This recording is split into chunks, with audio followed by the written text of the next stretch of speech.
Week 14 is upon us, and we're live here on YouTube. Mike Tomlin to Penn State. Pittsburgh falls to Buffalo. The Bengals get a big win, and the Packers win on Thanksgiving. We're going to talk about it here on Yelling from the Couch. I'm Brent Humphres, joined by my co-host Gage, Bertovich, and Gordon Chatterton. Fellas, how are we doing this week? You guys all right? Sorry, Gage, I had to come out swinging like that at the beginning, but you guys doing all right? I'm doing better than what I was on Sunday. Oh, man. I'm still upset. I'm just happy that Cincinnati pulled out the win and kept Pittsburgh in it somehow. Hey, so sometimes you can count on the Bengals. Yeah. And, we went on this show last week, and none of us thought that Cincinnati could pull it off. So shout out to them. Joe Burrow's back, and the defense actually looked good. I don't get how that is. I was saying last week on here, I was like, so Burrow's back. I was like, it doesn't matter. He doesn't play defense. Baltimore's going to win. And instead, the defense somehow gets inspired by Joe Burrow and turns over Lamar 5 times on Thanksgiving night. They're out here Joseph Ossai's out here getting choked on a turkey leg. What a great post-game celebration that was for the Bengals. I mean, how awesome was that? As good as the game was, the celebration was better. It was crazy. And Lamar, everyone wants to talk about him, former MVP and stuff. You're right. But ever since coming back, he's looked awful, except in the Minnesota game. Well, that's not hard to look good in a Minnesota game. Well, yeah. I could go out there and play quarterback against Minnesota and it would probably look halfway decent. You could go out there and play quarterback for Minnesota and probably be better than what they have right now. Oh, at least I know who to throw to. Max Brosmer, man, we talked about him last week too much on this podcast, and woof. Man, that was bad. He was the best defender. Yeah. Yeah, they were just an awful week for them. The Rams, guys, we all went Rams last week, and the Panthers beat them. 2 weeks in a row, the Panthers are like defense, like turning guys over, like Purdy the week before. I mean, their offense couldn't do nothing in that game, but last week, turning Stafford over. And all this conversation previous week, Stafford for MVP. And then bro does this against the Panthers. Like, come on. Now, granted, Panthers aren't a horrible team this year. They're a pretty mid team, but it's better than the Saints or the Falcons or something like that. They actually have a winning record. So it's not like it was the Panthers of old, but still, you got to be better than that, Stafford. Yeah. I'm going to give Panthers this. They've got to have one of the better secondaries in the NFL. Yeah. J.C. Horn is. That's actually right now, that's their MVP. Mm-hmm. I mean, he made a one-handed backhanded fucking pick a couple weeks ago against Purdy.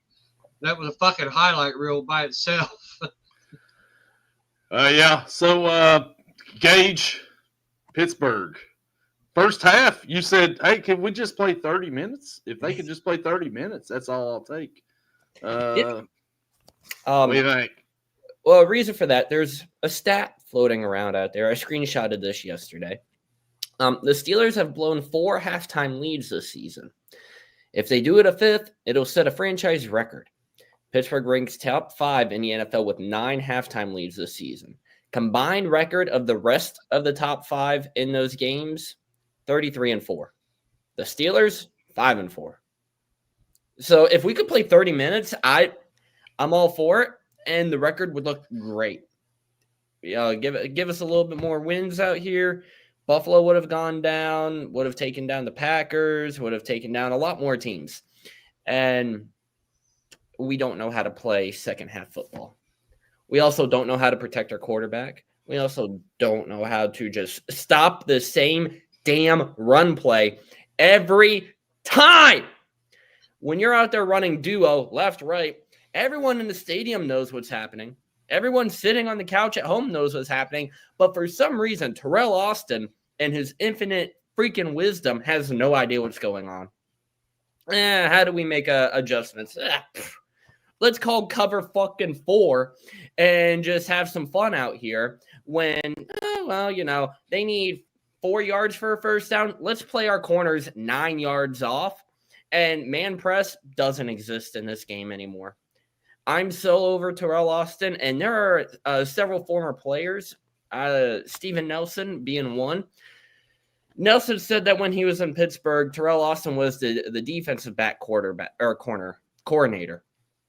And he sucked then. So for Austin to be defensive coordinator sucks. He's awful, and that place should be clean housed. Maybe Tomlin should go to Penn State. Maybe he should take Arthur Smith and Terrell Austin with him, because then Penn State will suck, and I'm all for that. Yeah, so on a podcast earlier in the week, former quarterback Ben Roethlisberger and James Harrison said they suggested Mike Tomlin should go to Penn State. Gordon, what did you think about hearing that? Former players calling him out. The only downfall of that is I'd say Tomlin could convince a lot of the higher recruits to go to Penn State. That means less for my team, less for Pitt, because he would make sure they wouldn't go to Pitt. Yeah. And he'd definitely make sure they didn't go to Ohio State. But they should have probably tried to grab the offensive coordinator that went to USF, because then they could have had Chris Henry's son as a wide receiver. I'm glad that's not happening. I don't want competition for the best wide receiver in the Big Ten. I don't want it. Well, at least we wouldn't have to worry about that for next season, because Penn State's recruiting class here on signing day was pretty bad. Yeah, but that Henry, he hasn't committed to nobody yet. He can sign later. He was going to go to Ohio State, then whenever Brian Hartline went to USF, he didn't sign his commitment papers. He's still shopping. Well, I'm curious how long it's going to take for more recruits to sign, because Pittsburgh, they're going to do the same thing that they always do. They're not going to fire a coach unless you're Matt Canada during the season. So they're going to wait until the offseason. Then they might get rid of Tomlin. But if anything, they'll trade him. If he says, yeah, you can trade me, because he has a no-trade clause in his contract. But if it's to the Giants, say, for a first and a second, and, now Pittsburgh has 2 first-round picks next year in the draft that is in Pittsburgh, and they have 2 second-round picks and a couple thirds as well. Something should happen. Do I think it will? No, but it should happen. Nobody's giving up a first-round pick for Tomlin. He's more of middle of the round draft, middle of the pack, like how he is coaching, 9 and 8, third or fourth rounder, right? But it's a head coach, and it's the Giants who need something, need a little extra help. Maybe it's the Saints, send them down south, to the warm weather. Maybe it's the Falcons. I'm not too sure how Tomlin would do with a left-handed quarterback or a Kirk Cousins. Oh, wait, that's an older quarterback? Oh, he'll be just fine. Speaking of old quarterbacks, Aaron Rodgers, man, he looked pretty good earlier in the season. Now the weather's getting cold, maybe the old man, the arthritis and stuff, and how your back starts hurting a little bit when the weather gets cold and all your bones start hurting more. Is that what's going on with Rodgers nowadays? Because he hasn't looked the same since that weather's gotten colder. Well, how bad do you have to be for Aaron Rodgers in a cast to start over you, Mason Rudolph? Or I would like to say even Will Howard, but they're not going to give Howard a shot this year unless they lose the next 3 or 4. Then let Howard have the last game or 2. But everyone, all the fans are saying, let Howard start, let Howard start.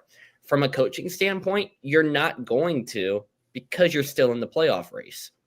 And I wouldn't want Howard to start under Tomlin and Arthur Smith anyways, because he'll just get ruined. And then by halftime of that game, Steeler fans are going to be saying, oh, we blew this draft pick. Oh, my God, we blew it. We blew it. Meanwhile, Howard was, a 5th-round draft pick? Come on. You got to give him some time, and you got to give him good coaching. And that's not what he has right now. He worked out pretty good last year for you, didn't he, Gordon? Oh, yeah, he did great for me. I still think Will Howard would be way better than Mason Rudolph. Oh, I do too. The only game Mason be good at is the fucking reindeer games. Or if he's playing Cincinnati on Christmas. Oh, boy. All right. Hey, you know what? Look, don't look now, but the Bengals just 2 games out. I'm not going to sit here and, I was going to be, calm. I wasn't going to be confident or anything. I don't want to sound like football dude who I haven't heard from since Thanksgiving. Where's he at? He hopped in here last week and he ain't commented nothing. Oh, he was up here last week and he was, talking on the Steelers, but Yeah, worried about losing to Cincinnati. Yeah, he didn't say a word about playing the Bengals. And then, oops, look what happens. You're that football dude. Hop on here. Say something. Join us. I'll send you the link.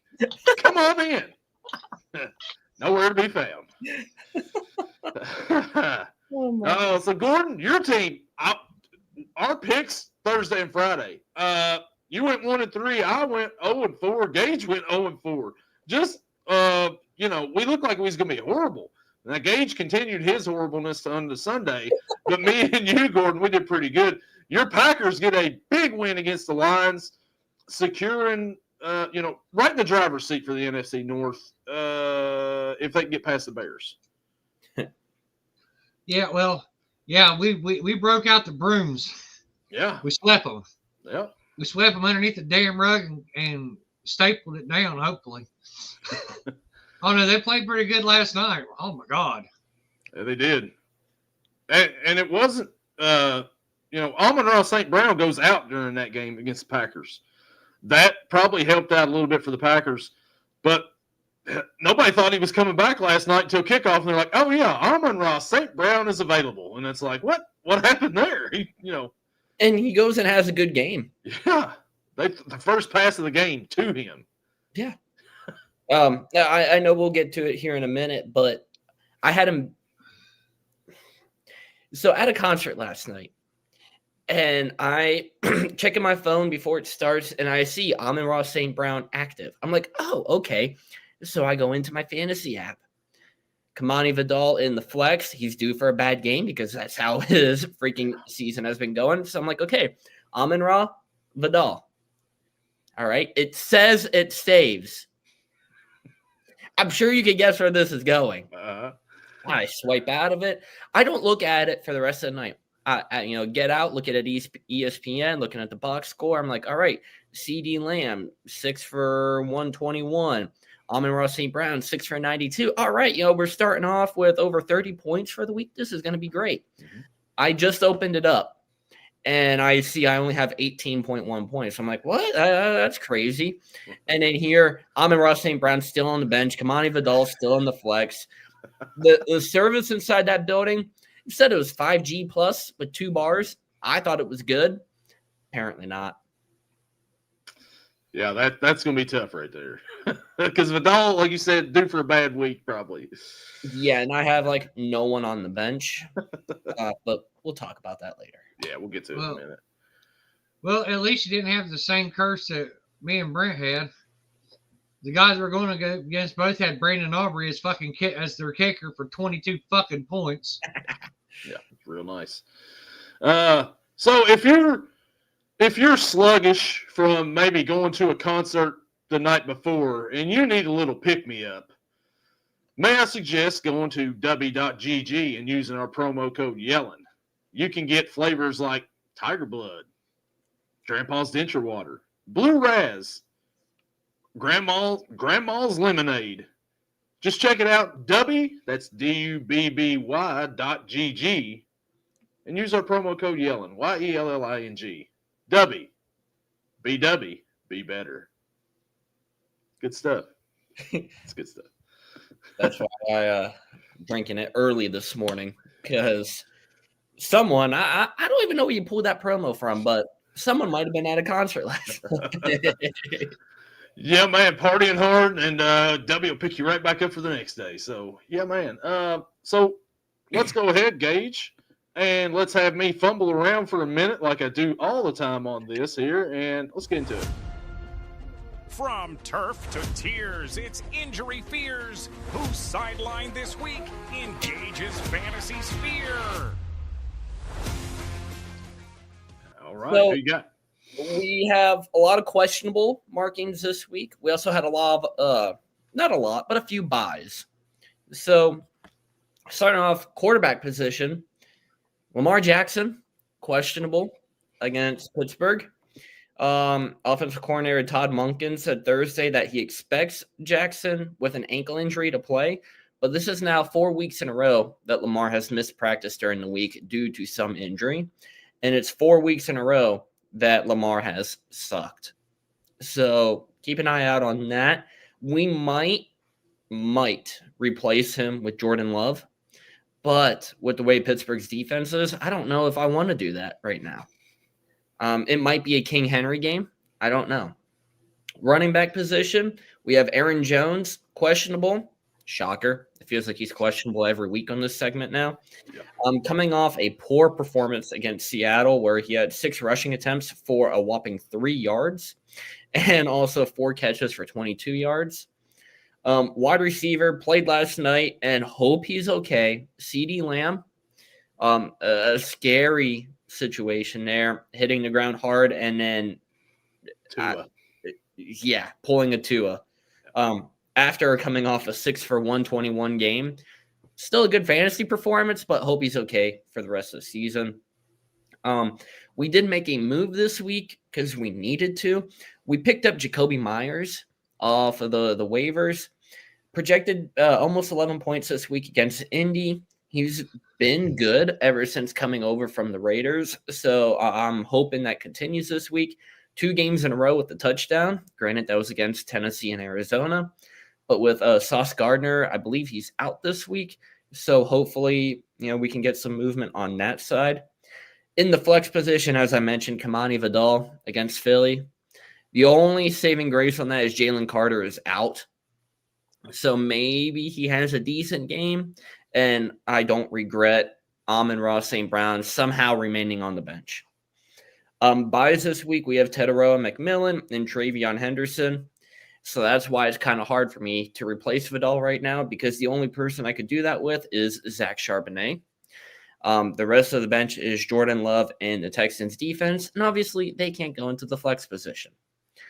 So matchup this week, we are starting out with an 18.1 to 14.7 lead. We are, I believe, projected to win it. ESPN right now doesn't have the projections up for some reason. But he does have Drake May, Wan'Dale Robinson, and Hunter Henry all in the starting lineup who are all on buys this week. So if I can't win against that, I should just quit. Now, this does come with Kenneth Gainwell and Aaron Jones as my starting running backs, Vidal in the flex position, and the Browns defense. Hopefully they eat against Tennessee this week, but if they don't, I might be in for some trouble. Yeah, that's kind of rough. A lot of questionables. Everyone expected to play, but I'm just kicking myself right now for the St. Brown thing. And who would have thought he was going to play this week? Nobody. Like, he got hurt, and then what was it, 10 minutes before or kickoff? They're like, hey, my guy, he's active. Yep. I just turned on Prime before me and Gordon recorded our podcast last night at like 8:10, and they were doing the report, and they're like, Amon-Ra St. Brown is geared up, suited up, ready to play. And I'm like, what? Where did that come from? Since when? Yeah, they talked like he was going to be out this week and, out next week. And, he come out there and, like you said, 90-some yards. No, he's good to go. Yeah, great game for him. Yeah. And for everyone that started him in fantasy. And everyone who put him on the bench, sorry about that. Yeah, what idiot would do that? Oh, man, so that's Gage's, injury report there for his fantasy team. Get a little bit, lengthier than usual. You've been pretty healthy for the most part this year. I have been, and it's been kind of scary. I knew I was, due for an injury week, and it seems like that's what we have. Hopefully, I don't know if I want to say hopefully Lamar plays, but hopefully Lamar plays. And Aaron Jones, he'll play, but he might have 5 yards on the ground and 30 through the air. I took Lamar out of my starting lineup and put Jared Goff in, which, 16 points or whatever it was. But, yeah. You'll take that over the Lamar 6, 7, 8 that he's been giving you. Mm-hmm. Oh, yeah, definitely. He's better than his 6, 7 points that he's been getting lately for sure, What do you do? What do you do? Oh my gosh. Well, so last week, Gage, you went 7-9. I went Honestly- 11-5. Gordon 12-4. I'm one game ahead of Gordon now. Gage, you are 10 behind Gordon, 11 behind me. Honestly, a better week than I thought I had. After looking at some of the scores, I was like, did I win a single one? Your Yes. underdog pick of the week. We've got to talk about this real quick. You went Titans. For whatever reason, you went Titans. And yeah, that pick did not work out well. Now, I'm not saying, hey, that I've made some bad picks on here, but Did I go with the Titans? I don't think I did. I think you're making this up. that was rough. That was a rough one right there. I mean, yeah, I don't know what the thought process was about going with the Titans against anybody. You know, maybe we do them back-to-back weeks. Maybe we take Tennessee again this week against Cleveland, right? Double down on it. Double down on it. Double or nothing. We're at the casino. We're gambling right now. Come on, Daly. You got to give me double or nothing. Yeah, and so like I said, Thursday and Friday, 0-4 for me, 0-4 for you. Gordon was 1-3, and then Sunday, me and Gordon killed it, and you just continued to just be like, you know what? There's the cliff. I'm just driving right off of it. To be fair, I did go 7-5 after Friday. Yeah, that's true. You had a winning record. Yeah, that's all we care about on this show. That's it. You're still overall, you're way up. I mean, you know, but Yeah, you know what? Black Gordon's Friday, Thanksgiving Thursday, just killing me. And I would prefer if we didn't have that slate again. Thank you very much, NFL. I actually like the Thursday night slate. I like being wrong about a game. I'm actually fine with all the teams that won on those days. The Eagles. So we talked about this the last few weeks. Are they not the most disappointingly miserable kind of experience to watch? I mean, are they just like those guys are hard to watch, aren't they, Gordon? Eagles, like right now, like they're not fun at all. No, well, the only upside is I had AJ Brown starting in my fantasy league, and he had a hell of a night. Hey, well, But that was it. So the thing is, that's the thing. Like he's complained about not getting the ball all season. They've been winning, and now he's getting the ball, and they're losing. And like that's the only excitement for the Eagles is AJ Brown right now, and the rest of the team is just like Saquon. Like where's that guy been this year? Like he is totally different. Jalen Hurts is not fun to watch. Their defense is good, but I mean. Anytime you watch an Eagles game, like they keep putting them on primetime too, and it's like stop putting them on primetime. They are not fun to watch. Put them at 1 o'clock on CBS or whatever. There was one metric where they were showing that Saquon Barkley had more yards after contact than he had yards. So he's getting hit behind the line of scrimmage a lot. That has quite a bit to do with it. Yeah, if you've got to break a tackle 2 yards behind the scrimmage, your rushing game is not going to be nearly that good. And Landon Dickerson being out probably does not help that cause at all. No. And you want to talk about Barkley? He only has one game this year over 100 yards. Yeah. That was against the Giants, who went 14 for 150 and 1 touchdown. This time last season, he had what? 1,600 yards or something stupid. Like it was a lot.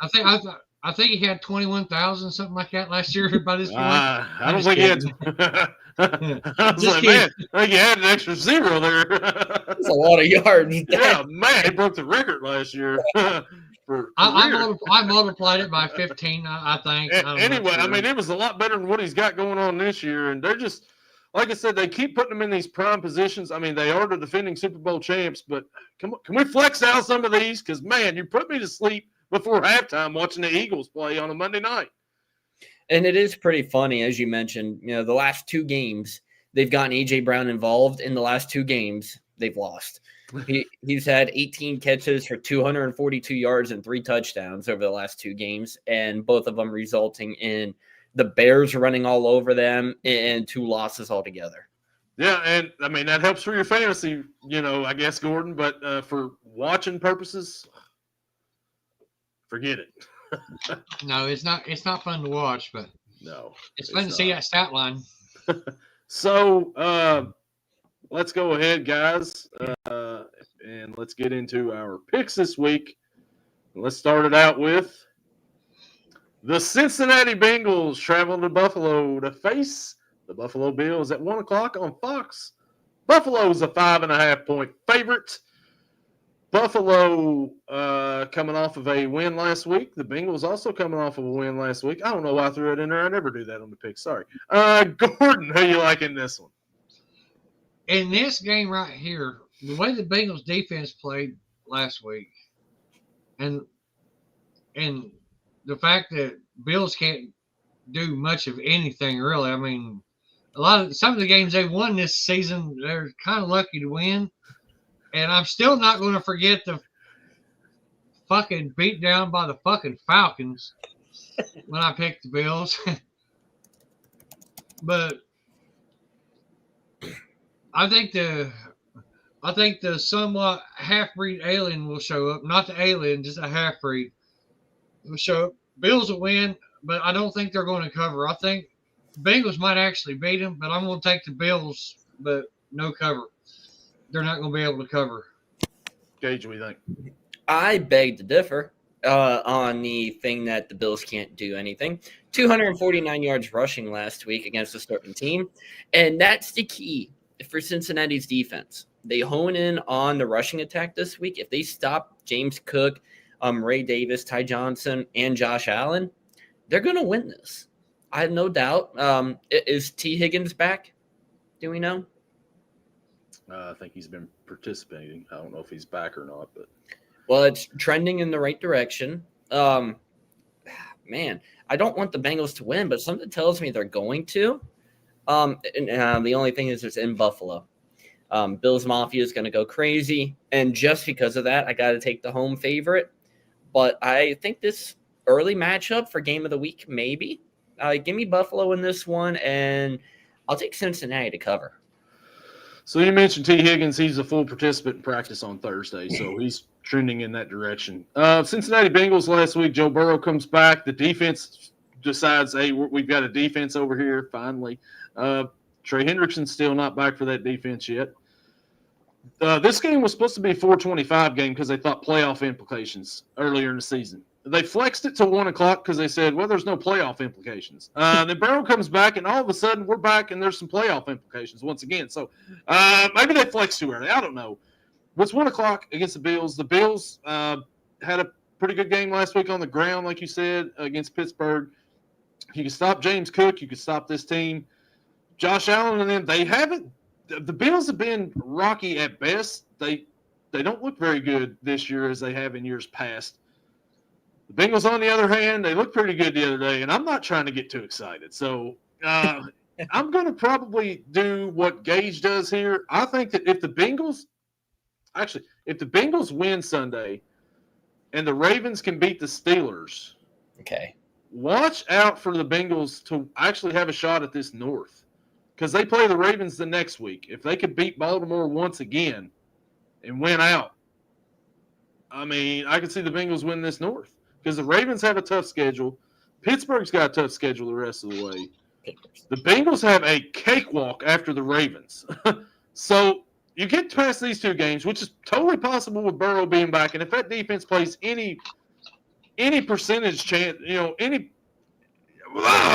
way they did against Thanksgiving, they'll win. But I'm going to do what Gage does here. I'm going against my Bengals. I think the Bills win. I think the Bengals cover. And, but I think the Bengals can win this game. And if they win it, look out. Football dude, come on here.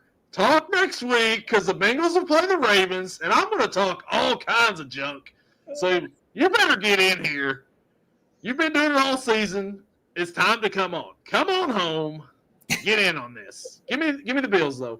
But if so, I'm going to be annoying next week. I'm going to be very annoying. All right. The next matchup we got. The Seattle Seahawks travel to Atlanta to face the Atlanta Falcons at 1 o'clock on Fox. Seattle's a 7-point favorite. Gage, what do you think here? Yeah, not much, I don't think, to talk about with this one. Seattle shut out Minnesota last week. Not hard to do with the quarterback play that's out there, but they still did it. Not good stat lines all around for certain skill position players, but they didn't need it either. You didn't need JSN to have 150 yards and 2 touchdowns or anything like that. Falcons, they're one of the teams you can't predict this year. They're like, oh my gosh, they're going to get hammered this week, and then they come out and win. Or, oh, they should have this one easily, and then they go out and get hammered. But I'm going to go with the Seahawks in this one, and I do think they cover. I just cannot trust Atlanta anymore. Gordon. No, 100% correct. You can't trust Atlanta. Is it going to be Kirk Cousins like he has been, or the old Kirk Cousins? Not just an old Kirk Cousins. Different accents on the old part. But played on turf, it doesn't matter if it's home or away. It's like playing on a playground. JSN's going to have some fun. Probably going to put up 900 fantasy points. Just kidding. I like over-exaggerating stuff if you haven't figured that out. But no, he'll probably end up with like 30 fantasy points because the guy I'm playing in fantasy has got him on his starting roster. So he'll probably score 30 and a half, 35 points. I mean, Brandon Aubrey kicked 22 fantasy points against me fucking last night.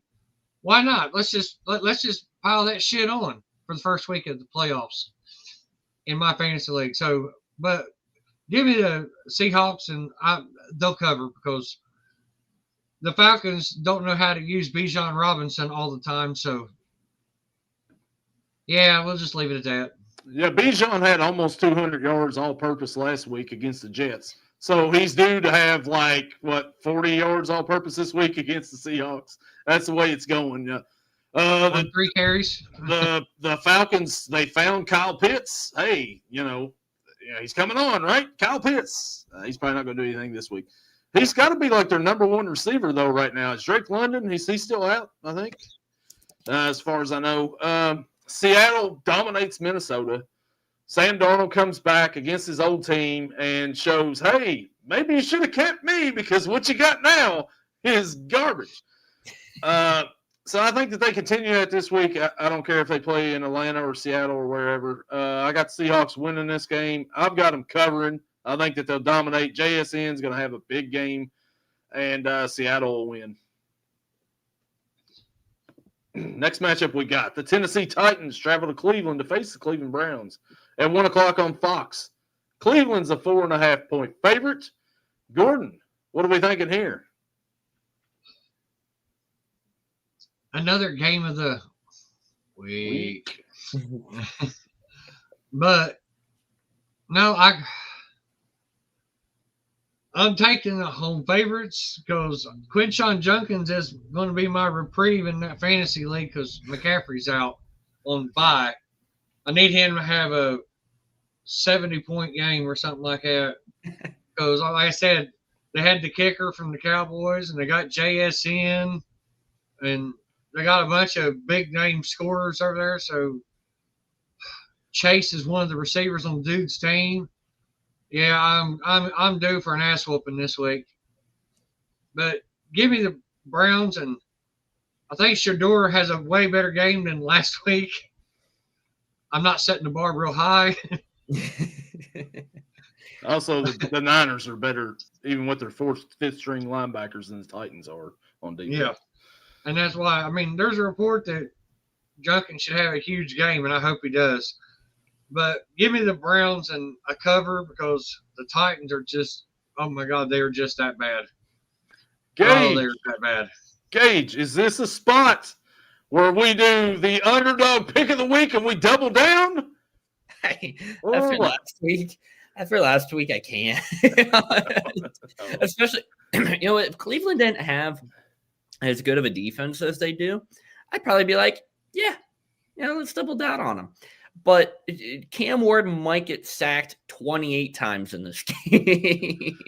He might have more sacks than he does pass attempts.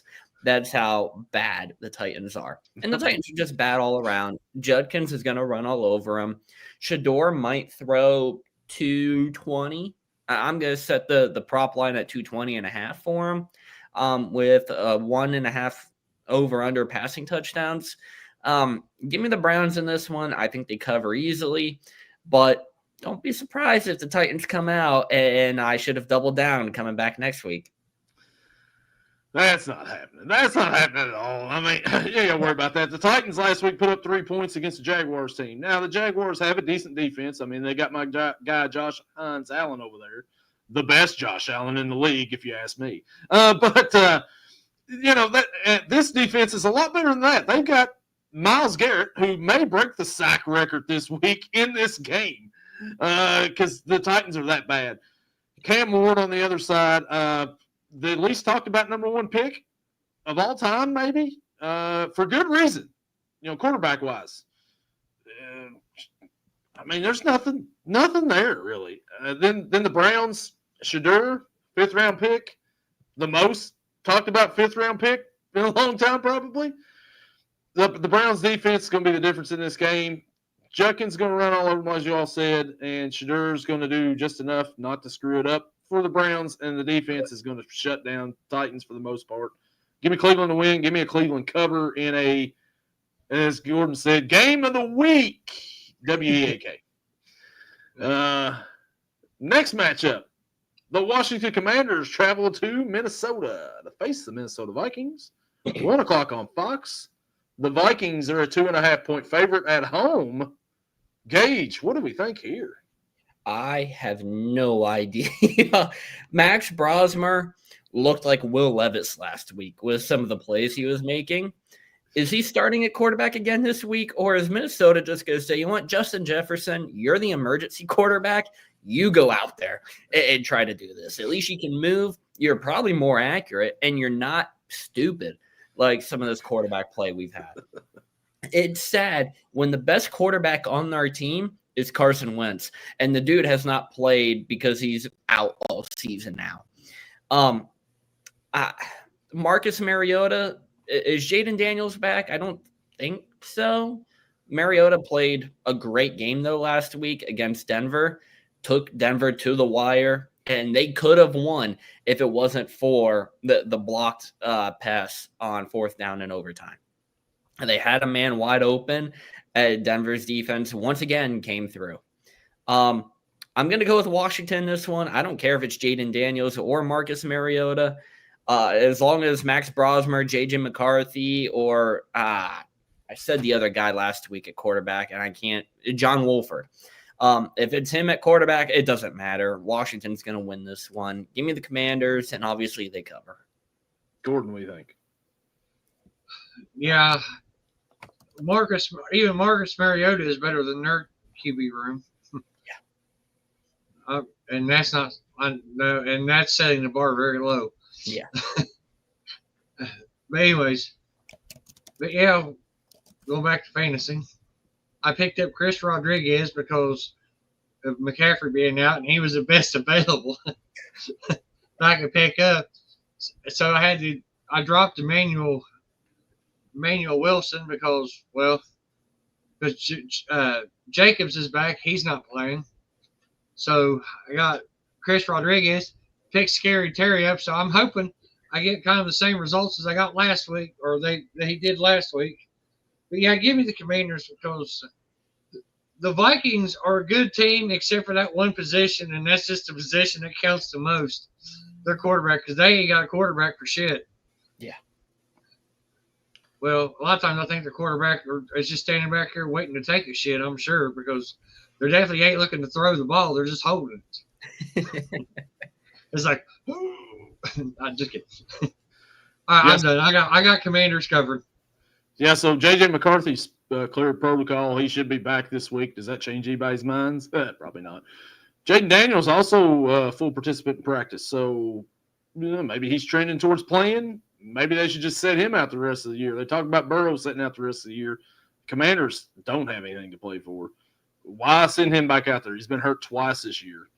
The Vikings, J.J. McCarthy didn't impress me when he was quarterback, and Max Brosmer definitely didn't impress me last week. So the Vikings, you've got Justin Jefferson out there. You've got Jordan Addison. I mean, you've got some weapons. Your defense where's Isaiah Rodgers been, since the week 3, right? Nowhere to be found, pretty much. I've got the Commanders winning this one. They should have won last week in Denver, like you said. They had a chance to win with the 2-point conversion and failed. Give me the Commanders to win. And, of course, the Commanders cover because they are the road dog, Jesse James. There we go. And going with the Vikings quarterback room, I don't remember when this was, the second. So back on Tuesday, they cut a quarterback. How much does this say for this guy's career? Desmond Ridder has been cut from the Vikings squad. So with that quarterback room, you must be awful. Yeah, that's I think his time is up in the NFL. Desmond Knight Ridder. The next matchup we've got the Miami Dolphins. The surging Miami Dolphins travel to Jersey to face the New York Jets at 1 o'clock on CBS. Miami's a 2.5-point favorite. Gordon, both of these teams got a win last week. What do you think on this one? Under normal circumstances, I wouldn't go this way. But it is being played in New York, and it is in December, and it's cold, and Miami cannot play in the cold. We've learned that over time. So I'm taking the home dog Jets just because it's being played in New York and in the cold. And Miami does not play well in the cold. Now, if they get the running game going, that could change very much. Jets play pretty decent against the run. It's the pass they can't cover for shit. Yeah. And which is bad because Achan's one of my running backs too. Gage, what do you think? Of course, got to start him. Yeah. No, I'm in complete agreement with Gordon. In some facts, Miami can't play in the cold. The Jets all around, like, what team's going to show up from week to week? Last week, Tyrod, great game from him. In a game where they beat the Falcons in overtime, threw one passing touchdown, had a touchdown on the ground. Tyrod's looked a lot better than Justin Fields has in this offense. Not saying much, but maybe the Jets found their quarterback of the future in Tyrod. Just spitballing here, but maybe Tyrod's the starter next season. The Dolphins on a little bit of a roll here. I agree that they can't play in the cold, but I also know that's against the Jets and that this offense just doesn't feel like it ever wakes up. They feel like they try to lull you to sleep and lull everybody watching to sleep. So I'm going to go with the favorites here. I'm going to go with Miami. I'm not confident in it, but I'm going to go with Miami, and I think they cover. Yeah, both these teams a few weeks ago just absolutely horrible is what we thought. And the Dolphins have reeled off 4 of their last 5. Their only loss was to the Ravens. And then the Jets, they win last week. They trade away a bunch of guys at the trading deadline, and you're like, okay, they're done for. They've given up on the season. Yeah. They come out last week. They beat a Falcons team who are, Kirk Cousins-led Falcons team. Still got Breece Hall. Tyrod's playing better. This game's at home for the Jets. Miami doesn't play well in the cold, but I think the Dolphins have gotten some things going on offense.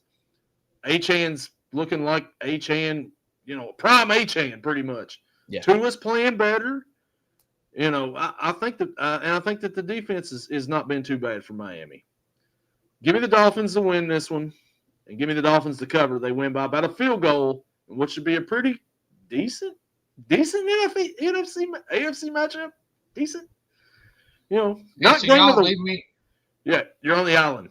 Yeah, you leave me on the island. Just come back and pick me up.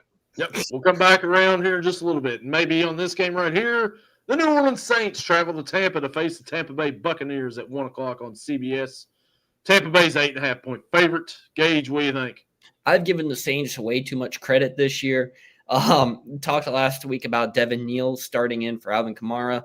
He didn't have a horrible game. It was a game that you expect from a rookie who's getting his first start in the NFL, who was a late round draft pick. I'm going to go with the Bucs in this one. It's in Tampa Bay. They have all the weapons available. Mike Evans practicing again, ? Potentially. You still got Chris Godwin. The running game has been phenomenal. And Mika Egbuka, everything going right now. Give me Tampa in this one, and I'm going to take them to cover the 8.5. Gordon.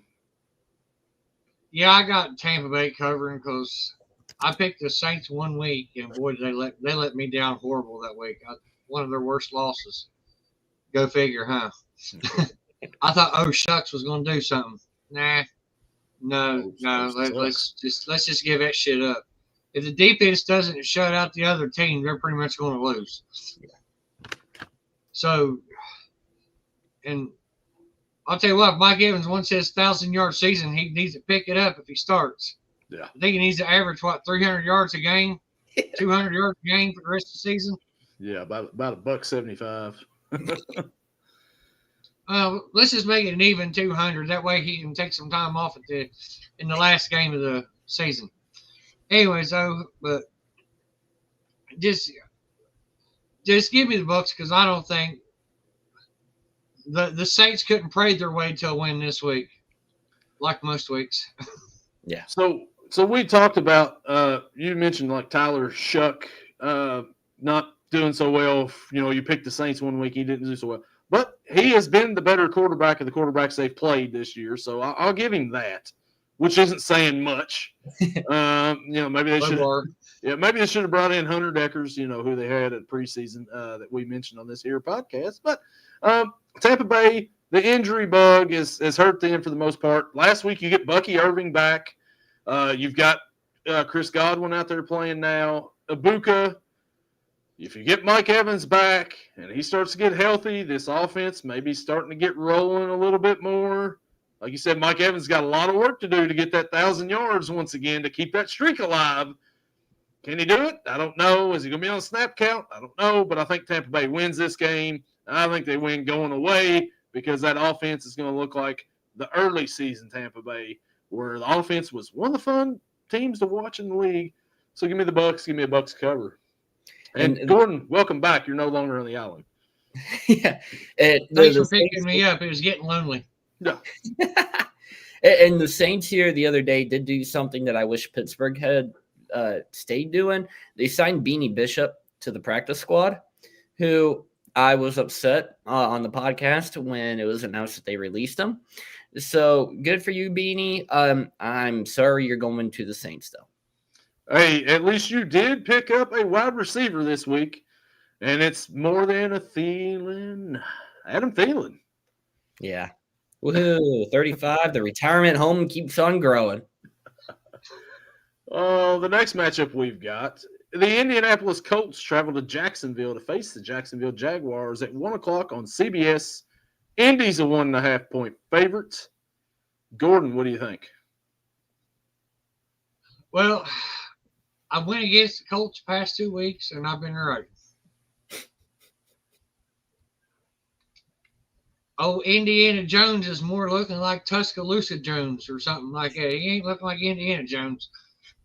Pardon the pun, but Indy's limping into this game on a bad leg. But Jags been playing good, so I got the Jags, the underdogs, the home dogs, taking out the Colts because Daniel Jones's leg is not going to heal with him playing, and it seems like he's getting less mobile every single game. It's getting worse. Mm-hmm. Yeah, a fractured fibula is nothing. It's nothing to fucking joke around about. No. I guess I just did, but but I don't have to walk on it. There.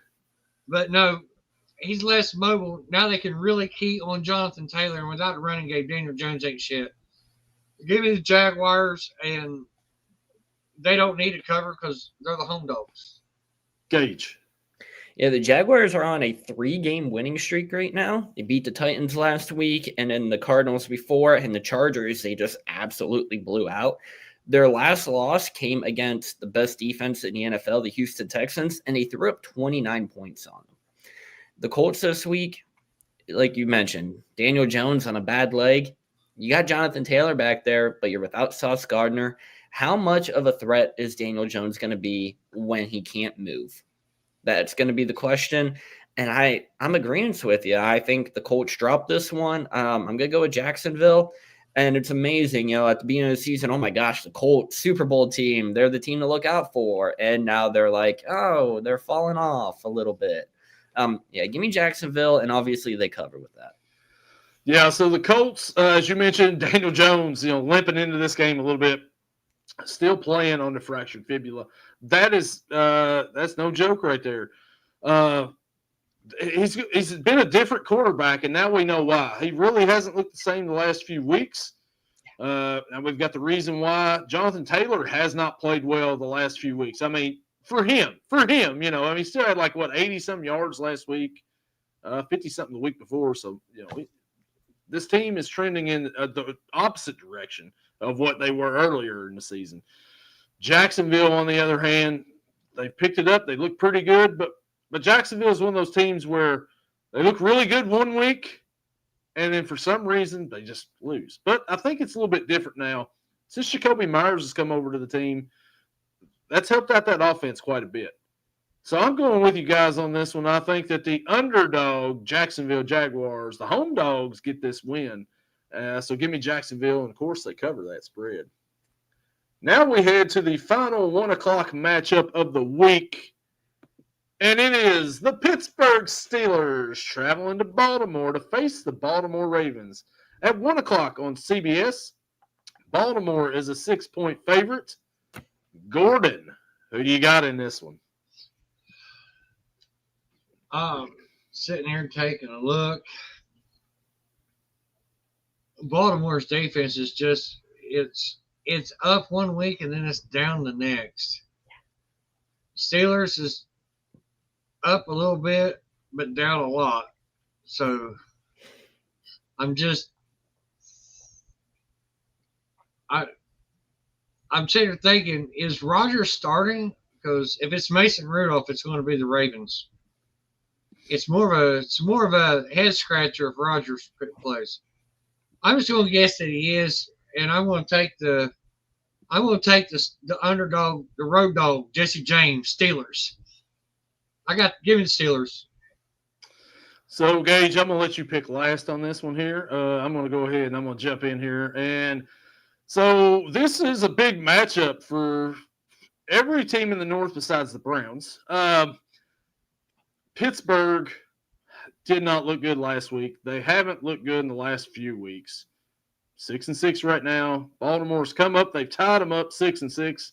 But also, Baltimore didn't look so hot last week either against the Bengals on Thursday night and Thanksgiving. This is. I think the spread is a little high here. I know it's at home, but I think it should be a little bit lower. I think it's going to be a close game. It's going to be a knockdown, drag-out AFC North matchup.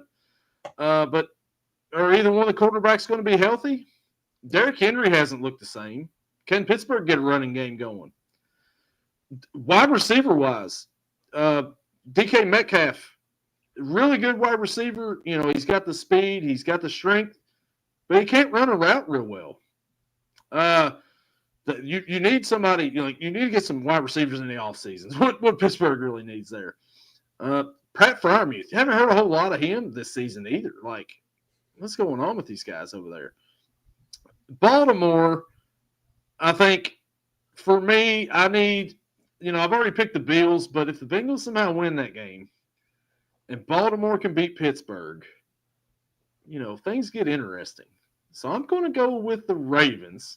I'm going with the Ravens football, dude. So, Ronnie Da, give me Baltimore to win and give me the Steelers to cover. Gage, you now have the floor for this pick. So, wide receiver-wise, as you mentioned earlier, they go and claim Adam Thielen off of waivers. Now, Adam Thielen said, he wanted release from Minnesota because he wanted to help a team down the stretch. Not sure Pittsburgh was the right team, but I appreciate it because Thielen's a good route runner. Yep. He could very well be the number 2 on this team. You got number 1, DK Metcalf, who he can't create any separation. I've never seen a number 1 wide receiver who can't create separation on anything besides a possible slant route. And he caught a slant route last week and almost dropped it. So I don't know if he's stone hands out here or what's going on. Thielen-wise, will slide into that number 2. You got 2 slot receivers in Calvin Austin and Roman Wilson, but neither of them are a true number 2 at this point. I think Roman Wilson can turn into something nice, but it's probably not going to happen in Pittsburgh, unfortunately. Tight end wise, you mentioned Pat Freiermuth. I don't know what's going on. Freiermuth, until this season, has had a good career in Pittsburgh. He must not be an Arthur Smith guy.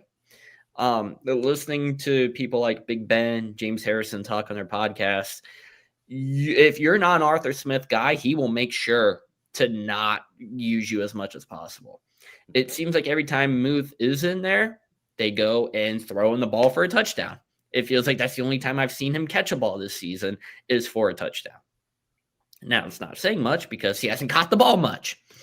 You have other tight ends, Jonnu Smith, who I don't know if there was miscommunication last week, but you could see Rodgers like yelling at him. They were in the red zone, and you know how Aaron is with his little hand signals and stuff like that. Yep. Telling Jonnu to go in on the post route, he goes out. If Jonnu goes in, he has a clear touchdown because there's no one covering the middle of the field there. And then you have Darnell Washington, who huge guy, but when the ball hits you right in the chest, you got to catch it. You got to catch the ball. They did release Darius Slay this week, who I thought was an okay free agent signing. They signed him 1 year, $10 million, 8.5 guaranteed. I thought that was a little outrageous. And then he goes and gets claimed by Buffalo. And then he tells Buffalo, actually, I'm not going to report. I'm thinking about retiring. I don't know what it is with Buffalo and making all these corners retire, but it's pretty funny.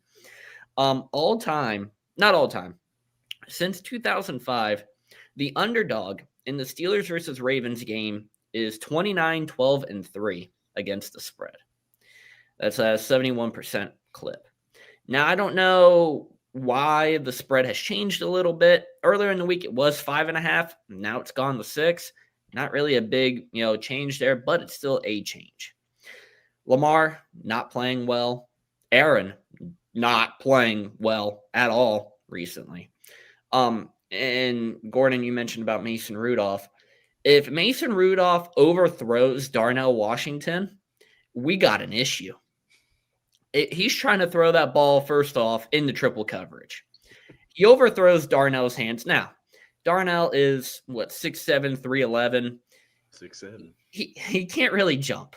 All right, well, we'll give it to him. He's a big man. All right. But if you overthrow him when he has his hands up like this, you threw that ball 9 feet in the air, 10 feet in the air, and the safety just happened to be there on the sidelines to catch it. Lucky play, I think, for the safety, because he was moving in to trying to tackle Darnell, and he was like, oh, look what I found. Defensive-wise, Derrick Henry might run for 300 yards in this game. James Cook ran all over him. Ray Davis ran all over him last week. I'm going to do what I normally do here, and it's going to kill me to do it. I'm going to take Baltimore. I'm going to take Steelers to cover the spread, though, because it's AFC North, Steelers-Ravens. It always feels like a close matchup. Steelers need to win this one, though. Move the 7-6, put the Ravens at 6-7, and Cincinnati comes in next week. They beat Baltimore. All of a sudden, maybe Cincinnati jumps up to number 2. Ravens fall down to number 3. Football dude, I know you're not going to like that, but you're going to like my pick this week. Give me Baltimore and give me a Steeler cover. I'll stay on the island. Gordon's back on the island. And we move to the 4 o'clock window of Sunday's games. And we've got the Denver Broncos traveling to Vegas to face the Las Vegas Raiders at 4:05 on CBS. Denver's a 7.5-point favorite. I'm kind of surprised by that one there. Gage, what do you think here? You talk about one of probably the luckiest teams in the NFL right now, the Denver Broncos, just scooting by barely with each win that they get. Now, it is the Raiders this week, and the Raiders, are bad. So I'm going to go with the Broncos in this one, but I'll take a Raider cover. Gordon, what do you think? I don't think this one needs any explanation. I'm going to take a Broncos and a cover because Raiders are just ass. I mean, they should just change your name to Las Vegas Asses because that's just all their team is. It's just horrible. The only bright spot on their team is fucking Max Crosby, and that's just about it. I mean, they traded away the law firm Jacoby and Myers, so they don't have no legal representation anymore on the field. So Max Crosby's all they got. Because Geno Smith is just a black hole. Well, that's where they play. So the Broncos, like you said, they've skated by for so many weeks now. Was it 9 in a row they've won? Something silly like that. I don't think the Broncos are really that good, but they're facing the Raiders, who are, I guess would you say that, like, the donkeys? I guess they are. If you want to use them, yeah. So I think the Broncos will win this game, and I think that they actually will cover this spread because the Raiders just have nothing over there. You got Brock Bowers, but like Geno is horrible. Yeah. And you don't really have a number one wide receiver now. I mean, I guess it's Trey Tucker, but they're just not a fun team to watch. So Denver wins and they continue their streak. That's about all you can say about that. And maybe Brock Bowers has another one-handed grab for a touchdown that looks like it's incomplete. What a grab that was, and what a grab that who was it? Burks, Traylon Burks had for Washington in that game on Monday night against Denver. Burks now has made more of an impact for Washington than he did with Tennessee in his entire career. Yeah, absolutely. Titans fans got to be like, really, dude, really? Okay, let's see how it is. Now we go to the NFC North matchup, and we've got the Chicago Bears traveling to Green Bay to face the Green Bay Packers. 425 on Fox. Green Bay is a 6.5-point favorite. Gage, what do you think?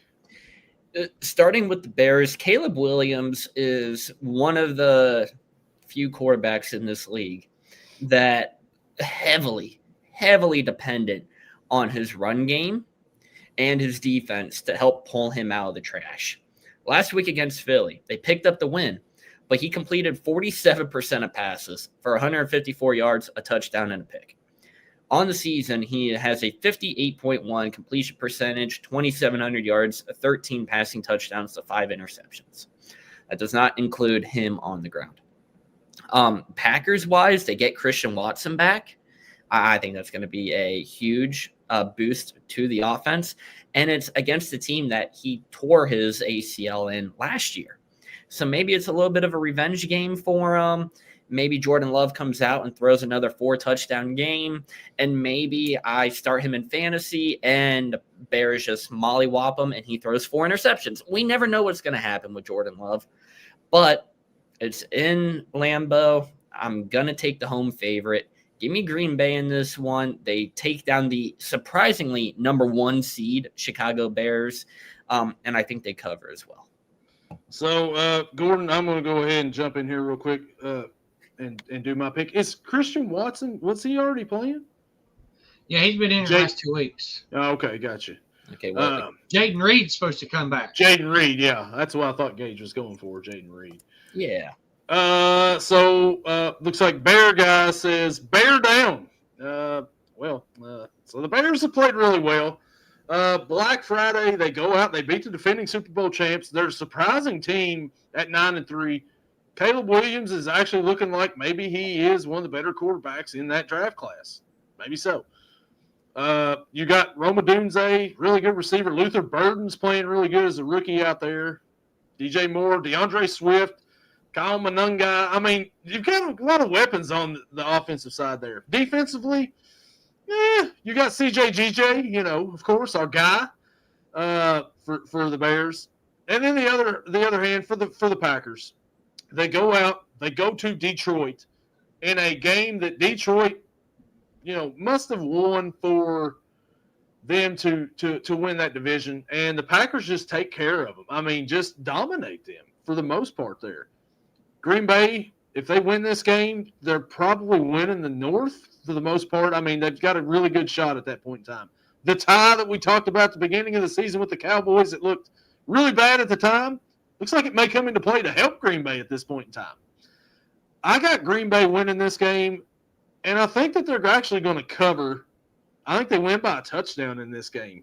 Give me the Packers. And Gordon, I think I may know where you're going. I know you're probably not picking a cover or anything, but what do you think? Yeah, you know me so well. I don't pick that. I think it's a jinx. I will give some credit to that place over there. That their coach, the coaching selection was a very good hire. Yes. They've actually made him not look like a dumpster fire, like he did the first couple of years he was in the league. Caleb Williams actually looks like he has a pulse for the quarterback position in NFL. No, it's not great. It's a weak pulse, but a pulse nonetheless. A weak pulse is still alive, so. But I'm feeling if we could contain Jahmyr Gibbs and David Montgomery, and we did it twice, DeAndre Swiftly, one of the Swifties, Taylor's brother, and Mr. Fun Guy, or my nun guy. Hey, he's a fun guy. we should be able to contain them too. The Bears line is pretty good, but they ain't seen nobody like Micah Parsons yet. Micah Parsons gets blocked by 3 people against Detroit and still gets through and gets the sack. And he went through, and one of them was Penei Sewell that he ran through. I don't think Chicago's got anybody on that level. At least I hope not. Yeah, I'm taking the Packers because they're my team and I don't go against them. All right, so our last 425 matchup of the week, the LA Rams travel to Glendale, Arizona to face the Arizona Cardinals at 425 on Fox. LA is a 7.5-point favorite. Yeah. Gordon, who you got? Rams were just so butt awful last week. Oh my God, I could almost smell them from here is how bad they stunk. But I don't see them doing it 2 weeks in a row. They throw a lot. Jared Verse is going to make Jacoby Brissett's life a living hell. I think we all know that. That defensive line is going to make his life a living hell this week.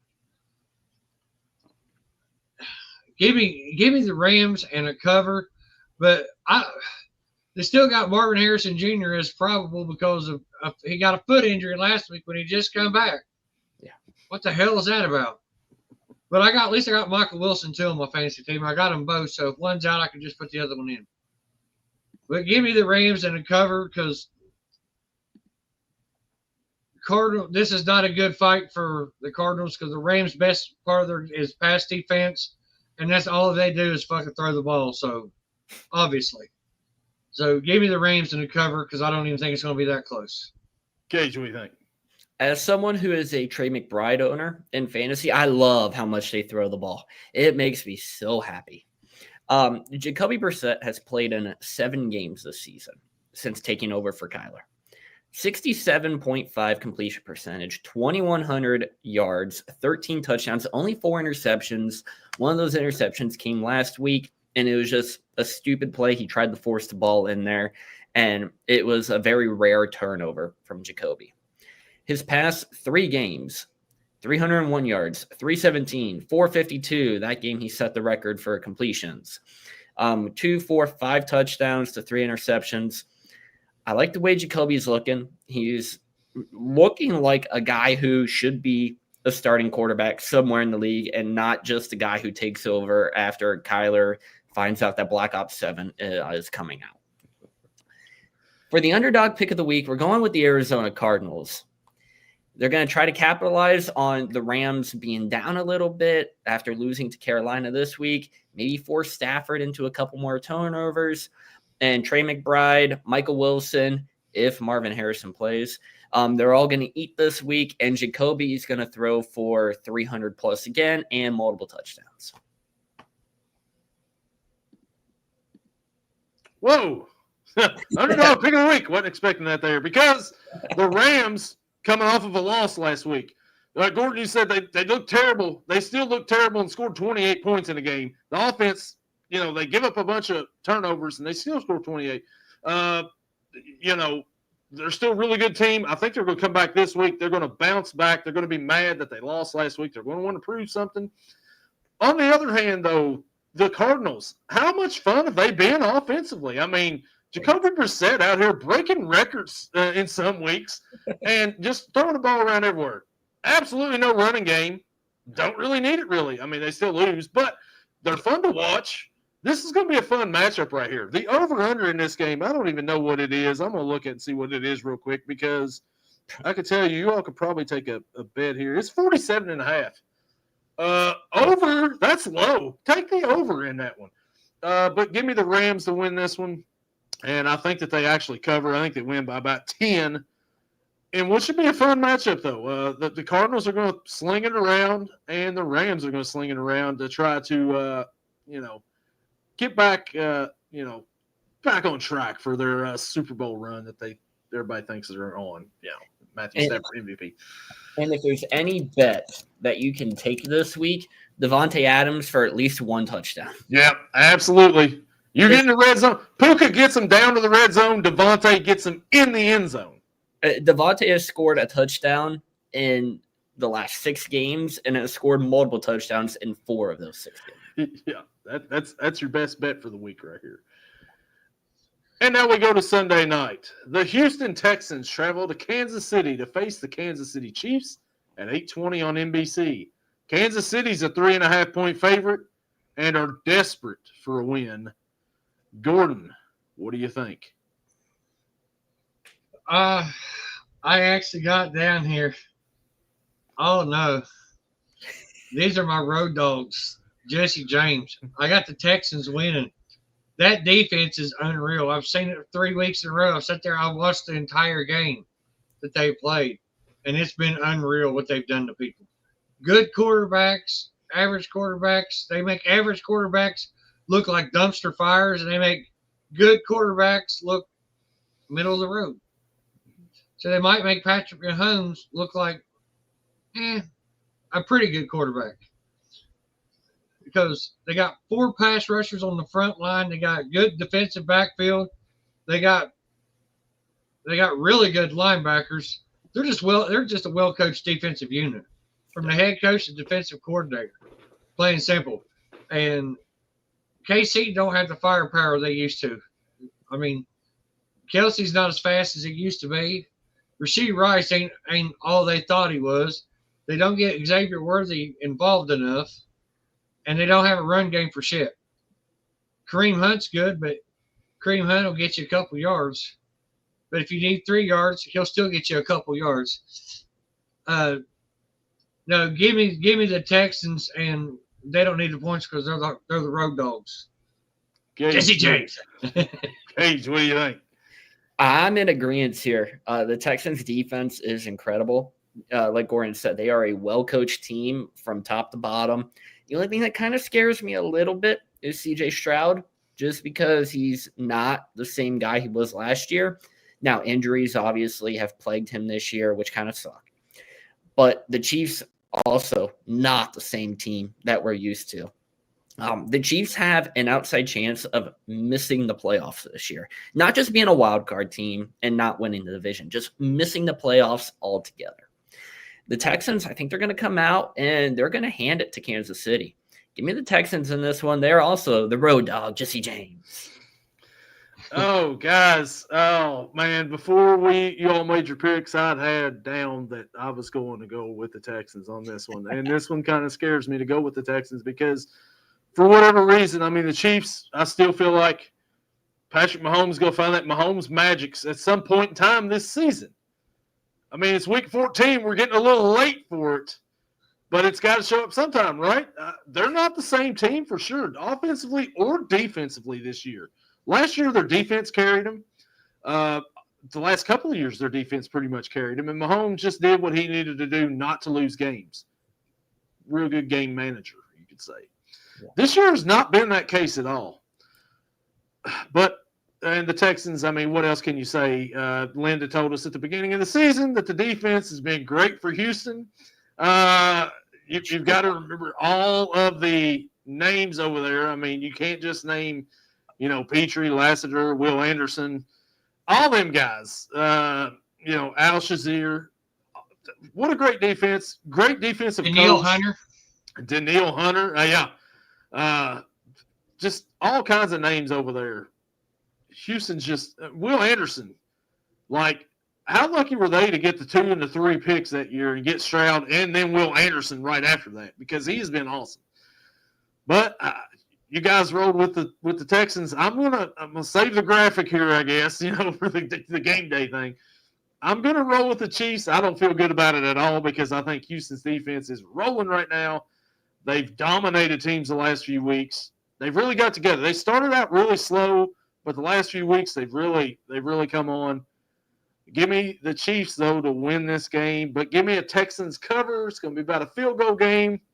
And I'll tell you, this is the better of the 2 primetime games this week because we go to Monday night, and the team that'll put you to bed for yourself before halftime, the Philadelphia Eagles, travel out west to L.A. to face the L.A. Chargers at 8:15 on ABC and ESPN.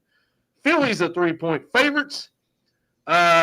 Gage. Got to hand it to you here. We'll let you go ahead and take this one here. Yes.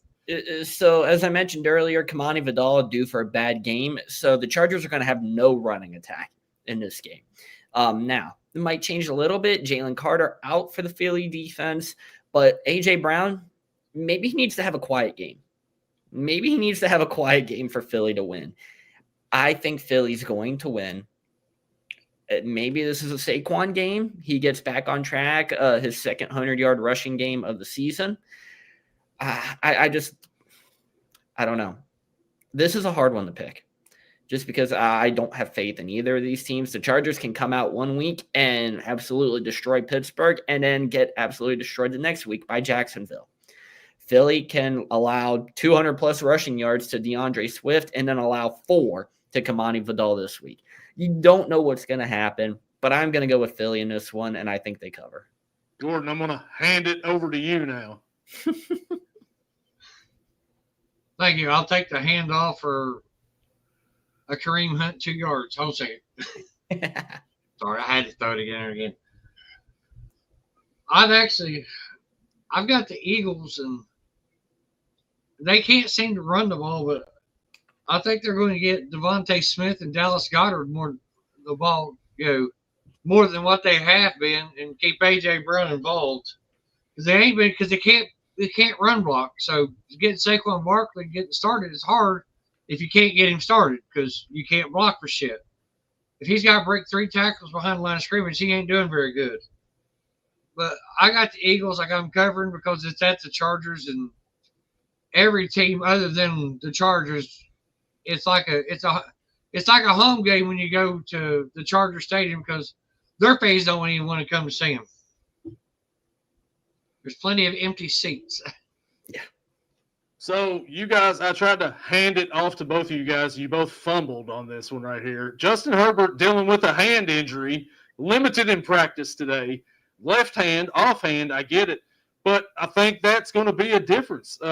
You've got to still be able to hold the ball and grip it. And if you've got a, fractured hand or whatever he's got over there, it's going to be a little difficult for him. Still playing. If this was Joe Burrow, he would be out for 5 weeks, letting the hand heal, of course. But it's Herbert. He's toughing through it. I give him credit on that. The Eagles. Oh, my gosh, the Eagles. We talked about them. Hey, NyQuil for the NFL. But I think that they win this game here. They bounce back. They ugly it up like they do every week. Gordon, sorry. I think that A.J. Brown's probably not going to have as big of a game this week because the Eagles are actually going to win a game. Give me the Eagles to win, and it's not going to be a fun watch. This is the least fun game of the primetime week, maybe month, right here. Give me the Eagles to win, and give me an Eagles push. It'll be about a field goal game. Now, I'm only saying that because I think if Herbert was actually healthy, I may have the Chargers winning this game, actually, because I don't think the Eagles are as good as they were last year, for sure. And let's go to the bye teams. We've got the Patriots, the Giants, the Niners, and the Panthers, the last bye week of the season for these 4 teams right here. Yeah. At least we don't have to worry about buys in fantasy anymore after this week. And for some of us, we don't even have to worry about fantasy anymore. 5-8, already out of the playoffs. How you doing? I'm also eliminated from playoffs, but we have like the loser bracket going on. So, yeah. I'm 9-3 in both of my leagues, and one of my leagues it started the playoffs starting this week, and Christian McCaffrey is on a fucking bye. So last week for him, but yeah, we're getting into it, guys. It all depends on what everything goes this week. See if I'm excited next week or not. We'll see. But should be a good week of football. A few good games. It's going to end with a dud on Monday night. Fellas, y'all have anything else you want to add here to the end of this one? Gage got something. Non-football related. But last night, while I'm out there, concerting it up, I get a notification on my phone from Jet Passon of ESPN and MLB Network that the Pirates made a trade. Oh. And I really love the trade. The Pirates made the first major move of the offseason, going to be their only major move of the offseason. They acquired the password from Boston, which I love. And I don't know how to pronounce his first name, so I'm not even going to try. But Garcia and pitching prospect Jesus Travioso from the Red Sox for right-hander Johan Oviedo, catching prospect Adonis Guzman, and left-hander Tyler Samani. Don't know. Yeah, something like that. Garcia, the number 3 prospect out of Boston, number 85 overall. What was it? He throws right-handed, bats right-handed, which is going to be nice for the lineup. He batted .267 between AA and AAA, 21 homers, 75 RBIs, under team control for 6 seasons, which means he's in Pittsburgh as long as he doesn't play good and gets traded through 2031. And then the other dude, Travioso, 18 years old, 3.06 ERA, and 64 innings at Low A Salem. He was signed for just $10,000 in 2024 out of Venezuela. So Bob Nutting was like, yes, I want that.